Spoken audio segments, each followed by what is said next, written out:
Anthony for breakfast, Albany 783 Triple M. We're catching up with HR expert Jonathon Woolfrey. Good morning, Jonathan.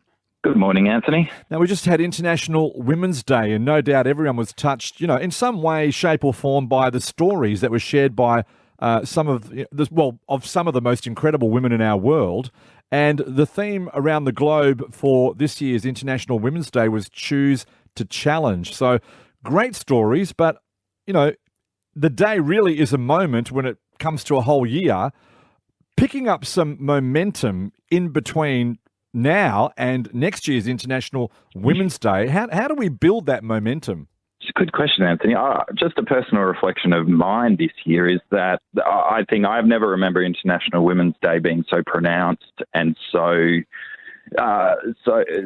spreading so much throughout the community, so many events, so many wonderful stories. And I think some of the external environment has probably made us incredibly aware of that at this point in time. But what did struck me as we get towards the end of the week, which was so profound, is where to from here? Because some of the stories that we heard are things we've heard before and we'll hear again. So I've been thinking, I know myself and some of my colleagues and HR professionals that I see around the traps have been thinking, okay, in 12 months, what would that look like if we actually took some of the energy that we've experienced this week and made some progress on that, more progress than we traditionally have?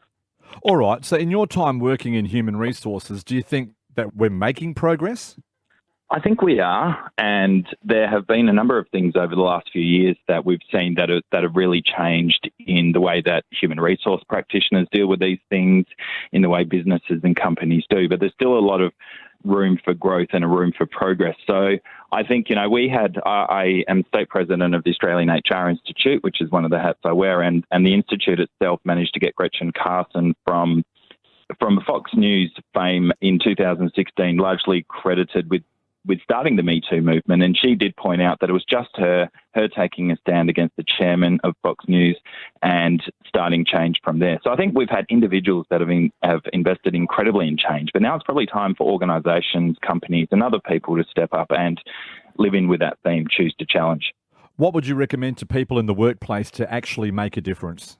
I think, again, a lot of the external stories that we've heard over the last 3 to 6 months from politics, from organisations that have really had some challenges in this area mean that we need to get our processes and structures right. And we've got a lot of evidence as to what those things might be now, rather than just having to respond and react to individual stories and heartbreak. So I think some of those things, if I just might note for your listeners, the Australian HR Institute, which I mentioned in there earlier, has opened up its resources on managing women in the workplace or sexual assault and how we deal with all those kind of things in the workplace, open up their resources for free for anyone, not just members of the Institute. So that's something people might want to look at. They have updated and have default templates for managing these issues in the workplace and what organisations might want to put in place. So that's something the HR Institute has looked to really support organisations in.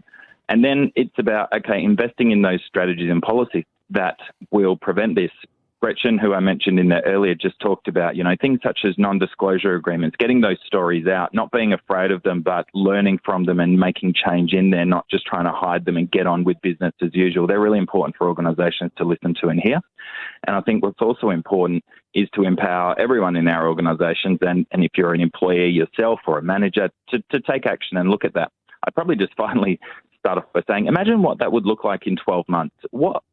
We don't go into our work with looking for awards, but, if you're held up and were receiving an award in any way, shape or form, what could you do to stand out, to be that organisation that is celebrated for the action it took? So think about the long game, think about what 12 months looks like and the stories that we're telling at International Women's Day in 2022, and start now and think, okay, let's do it. Let's aim to get peer recognition for how good that we've been able to do it in our workplace. So if people do want to go to the Australian HR Institute website or anything like that, there's a lot of resources there that help organisations put in place things that don't just rely on individuals, but put in place those things inside an organisation that will hold it in good stead.